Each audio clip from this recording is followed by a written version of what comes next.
اس بات کو دلیل بنا کر کوڑے نہیں مارے جا سکتے۔ آپ نے کہا جی وہ کیسے؟ توجہ سے سنیے گا۔ حضرت علی فرمانے لگے، آپ نے اس کپڑے کو بغور دیکھا اور دیکھنے کے بعد فرمایا کہ پانی کا پیالہ گرم کر کے لایا جائے، جو کہ کھولتا ہوا پانی لایا گیا۔ آپ نے وہ پیالہ پکڑ کر اس کپڑے کے اوپر پھینک دیا۔ جو ہی پانی پھینکا، وہ اصل میں غلاظت نہیں تھی بلکہ وہ انڈے کی سفیدی تھی۔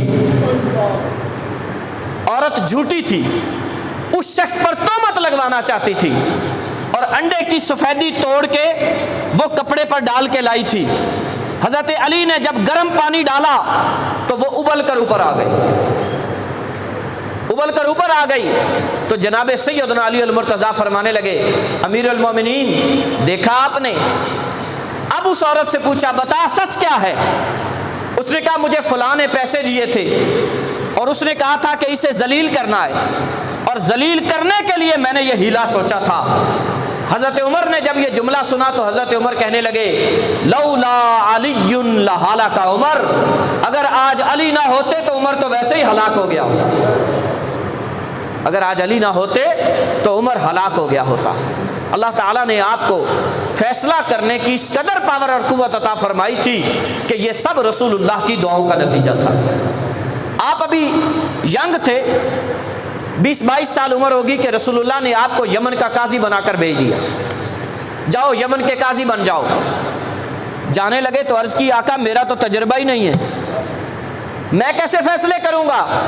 نبی پاک نے قریب بلا کر دعا بھی دی اور اپنا ہاتھ مبارک حضرت علی کے سینے پر پھیرا۔ فرمایا، علی آج کے بعد جب بھی فیصلہ کرو گے تیرے فیصلے میں غلطی نہیں ہوگی۔ یہی وجہ ہے کہ مشکل سے مشکل مسئلہ بھی آتا تو جناب سیدنا علی المرتضیٰ اس کا فیصلہ فرما دیتے۔ ایک مرتبہ بڑی ایک بات ذرا تھوڑی سی مشکل ہے، لیکن اگر کوشش کریں گے تو سمجھ جائیں گے۔ ایک شخص آیا، اس نے کہا جی میرے پاس 17 اونٹ ہیں اور میں چاہتا ہوں کہ ان کو یوں بانٹا جائے کہ کسی بھی اونٹ کو ذبح کر کے کاٹنا نہ پڑے، ہر کسی کو پورا حصہ ملے۔ اور حصہ کون کون سا ہے؟ ایک نے کہا جی میرا حصہ ہے نصف، آدھا۔ آپ غور کریں، 17 کو آدھا کرو گے تو کتنے آئیں گے؟ 8.5 آئیں گے نا؟ بولیے، ایسے ہی ہوگا نا؟ اور کوئی صورت ہے کہ اس کے بغیر آپ اونٹ بانٹ دیں؟ کوئی صورت نہیں۔ اچھا، دوسرا حصہ، تیسرا، کون سا؟ تیسرا حصہ۔ اب تیسرا حصہ کرنے کے لیے بھی چلے اگر 15 ہوتے تو پورے 5 ہو جاتے۔ یہ کتنے ہیں؟ 17۔ آخری جو 2 اونٹ ہیں ان کو کیا کرنا پڑے گا؟ کاٹنا پڑے گا۔ 6.25 آئیں گے، اب بھی کوئی صورت نہیں۔ تیسرا حصہ ہے جی 9واں، اگر تو پورے 18 ہوتے تو 2 آ جاتے، 18 بھی نہیں ہے تو 9واں حصہ کیسے نکلے گا 17 میں سے؟ اللہ اکبر۔ جو لوگ ریاضی پڑھے ہوئے ہیں نا وہ یہ جانتے ہیں، ریاضی میں ایک مسئلہ ہے کہ جب ایک آپ عدد کو تقسیم کرنا چاہیں اور آپ یہ سمجھتے ہیں کہ اشاریے کے بغیر جواب آئے، کسر کے بغیر جواب آئے، کاٹا نہ جائے، تو آپ ایک عدد اپنے پاس سے اس میں پہلے بڑھا دیں گے، ایک عدد اپنے پاس سے بڑھا دیں گے، بڑھانے کے بعد جب تقسیم کرنا ہے کر لیں گے، جو بڑھایا تھا وہ واپس نکال لیں گے۔ سمجھ آیا؟